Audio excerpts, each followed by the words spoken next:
Hi, I'm Jacob, co-developer of Sonic Moves. In this video, I'm going to show you an overview of the Sonic Moves creator.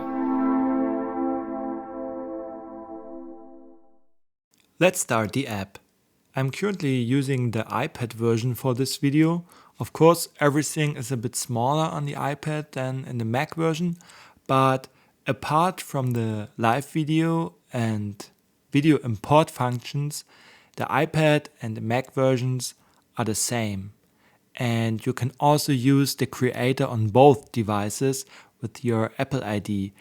Yeah, and after starting it, you will see the project menu. You can view or reach for your projects in different orders.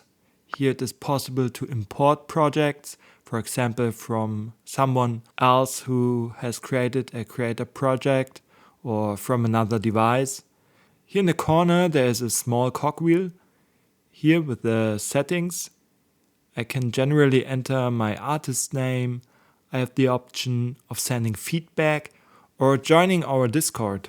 In the second tab, you can make individual adjustments to the color scheme.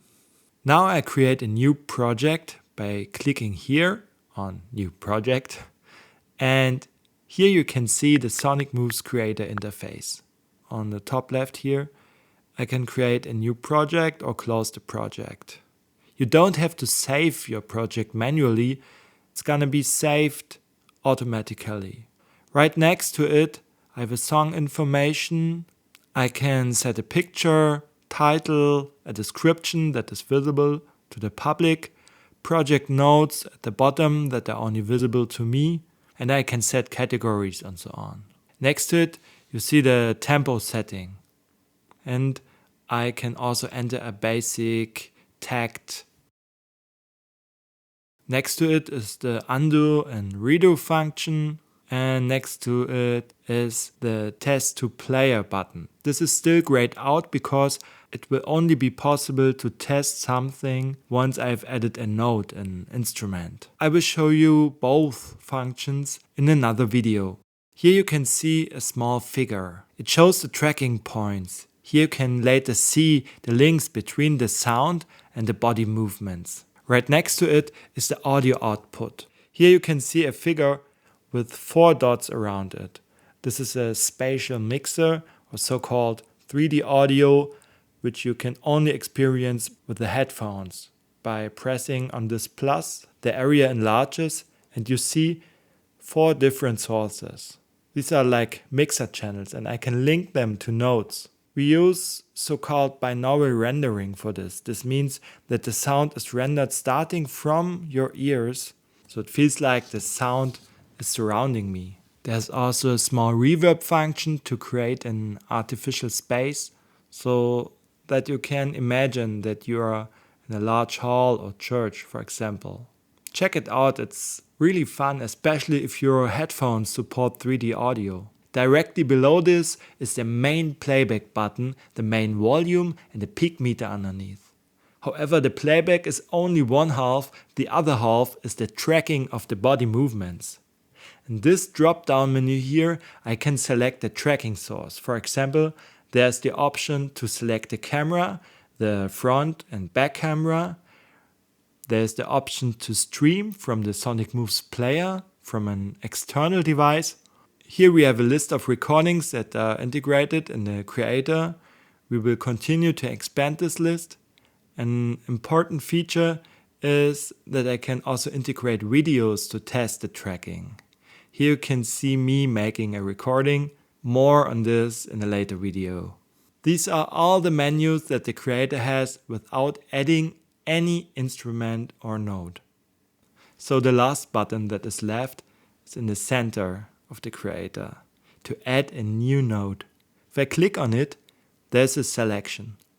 First of all, you have the choice of 2 different samplers to include your own audio files. There are also a few supplied sounds. Next, there are instruments, virtual instruments such as piano, strings, which directly imitate analog instruments. There are also 2 different synths among the instruments as well as a drum machine. There are various other oscillators to make real abstract sound and a MIDI output node. And this is something very simple but very effective. It allows you to set up a MIDI out controller so that you can send a controller value from Sonic Moves to another app. Try it out. I will also make an extra video about it. At the end of this video, I will give you a simple example of a first interactive sound. We'll take the first sound here, which is the sound of the C, and this is a simple sampler node. Here I have in and out points that I can set, and the sampler loops or plays backwards. I can now add an interaction here. Look here, the figure shows the different tracking points of the whole body that are available for selection.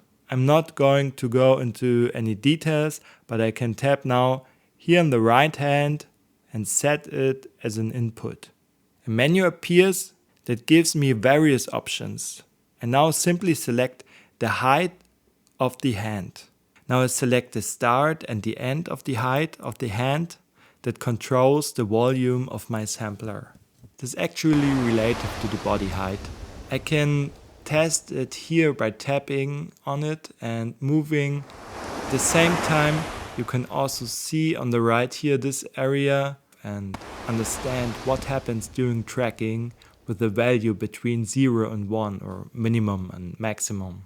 Here I also have the option of setting the speed, how quickly it reacts when I go up and down, for example. As you may not have a video to start with, I will use a standard motion recording that moves the arms upwards. And here you can listen now. While the arm is rising, the sound turns up. Feel free to post your questions in the comments. Take a look at the demos in the Sonic Moves player and try out the creator. Have a great time. Thank you for watching. Bye.